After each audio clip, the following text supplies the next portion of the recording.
भजन सङ्ग्रह 23 अध्याय। परमप्रभु मेरो गोठालो हुनुहुन्छ। परमप्रभु मेरो गोठालो हुनुहुन्छ, मलाई केही कुराको अभाव हुँदैन। उहाँले मलाई हरियो खर्कामा लेटाउनुहुन्छ र मलाई शान्त पानीको छेउमा डोर्याउनुहुन्छ। उहाँले मेरो प्राणलाई पुनर्जीवित पार्नुहुन्छ। उहाँले आफ्नो नाउँको खातिर मलाई धार्मिकताको मार्गमा डोर्याउनुहुन्छ।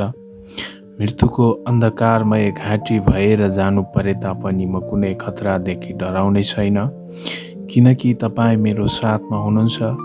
तपाईँको लट्ठी र तपाईँको लहुरोले मलाई सान्त्वना दिन्छन्।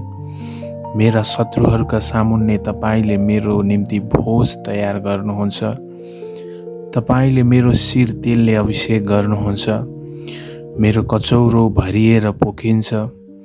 निश्चय नै तपाईँको भलाइ र करुणा मेरो जीवनभरि म पछि लाग्नेछ र परमप्रभुको घरमा म सदा सर्वदा वास गर्नेछु।